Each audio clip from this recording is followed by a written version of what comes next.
اعوذ باللہ من الشیطان الرجیم بسم اللہ الرحمن الرحیم وَلَقَدْ أَنزَلْنَا إِلَيْكَ آيَاتٍ بَيِّنَاتٍ وَمَا يَكْفُرُ بِهَا إِلَّا الْفَاسِقُونَ أَوَكُلَّمَا عَاهَدُوا عَهْدًا نَبَذَهُ فَرِيقٌ مِّنْهُمْ بَلْ أَكْثَرُهُمْ لَا يُؤْمِنُونَ وَلَمَّا جَاءَهُمْ رَسُولٌ مِّنْ عِندِ اللَّهِ مُصَدِّقٌ لِّمَا مَعَهُمْ نَبَذَ فَرِيقٌ مِّنَ الَّذِينَ أُوتُوا الْكِتَابَ کتاب اللہ وراء ظہورہم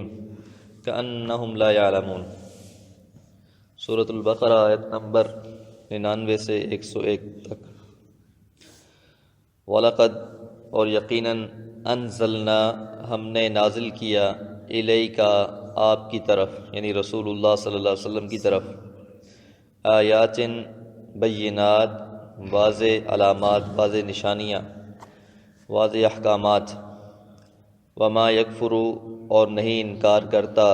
بہا ان کا الا الفاسقون سوائے فاسق لوگوں کے۔ ہم نے پچھلی آیتوں میں بھی یہ بات جانی تھی کہ نبی مہربان صلی اللہ علیہ وسلم کا محض اس وجہ سے انکار کر دینا کہ وہ ان کے خاندان میں سے نہیں تھے، ان کی نسل میں سے نہیں تھے۔ یہودیوں کی مخصوص معلومات کا ذخیرہ ان کی کتابوں میں موجود تھا، ان کی کتابوں میں یہ باتیں لکھی ہوئی تھی، لیکن اس کے باوجود بھی انہوں نے ماننے سے انکار کر دیا۔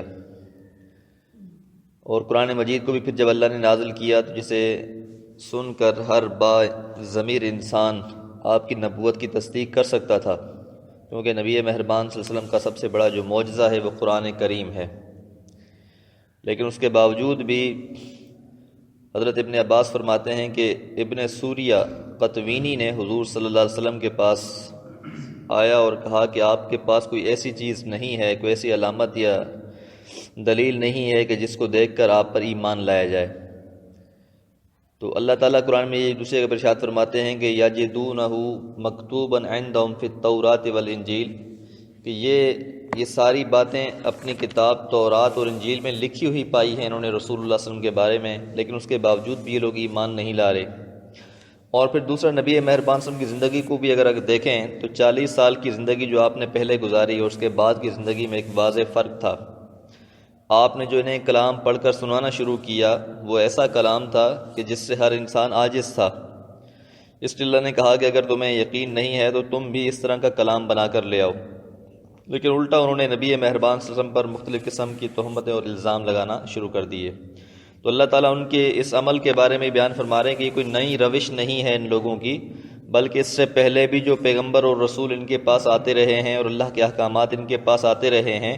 ان کا رویہ ہمیشہ سے ایسا ہی رہا ہے۔ اوکلما اور جب بھی آہدو انہوں نے کوئی عہد کیا، عہدن کوئی بھی عہد، نبذہ پھینک دیا اس کو، فریقن ایک گروہ نے، منہم ان میں سے، یعنی عہد تو کر لیا لیکن پھر کچھ ہی عرصے بعد اس عہد کو نبھانے کے بجائے الٹا اس سے انکار ہی کر دیا کہ ہم سے کوئی اس طرح کا عہد لیا ہی نہیں گیا۔ تو ان سے بھی ایک عہد لیا گیا تھا کہ جب رسول اللہ صلی اللہ علیہ وسلم کو نبوت ملے گی تو تم لوگ ایمان لاؤ گے، اور انہوں نے اس بات کا اقرار کیا تھا، لیکن جب آپ صلی اللہ علیہ وسلم کو نبوت ملی تو انہوں نے اس کا انکار کر دیا۔ بل اکثرہم ان میں سے اکثریت لا یؤمنون ایمان نہیں لاتے۔ ولما اور جب جاءہم آ گیا ہم ان کے پاس رسول اللہ کا رسول من عند اللہ اللہ کی طرف سے، اور یاد رکھیے کہ جو بھی رسول ہے وہ اللہ کی طرف سے ہی ہے، کیونکہ اللہ نے ہی اس کو منتخب کیا ہے اس فریضے کے لیے۔ مصدقن اور وہ رسول تصدیق کرنے والا ہے، لما معہم جو ان کے پاس ہے، یعنی ان کی کتابوں کی، ان کے رسولوں کی، ان کے دین کی، ان کے احکامات کی تصدیق کرنے والا ہے۔ نبذا تو پھینک دیا، چھوڑ دیا، ترک کر دیا، فریقن ایک جماعت نے، من الذین ان لوگوں میں سے، اوت الکتاب جن کو کتاب دی گئی تھی، یعنی اہل کتاب یہود و نصارہ کی طرف اشارہ ہے۔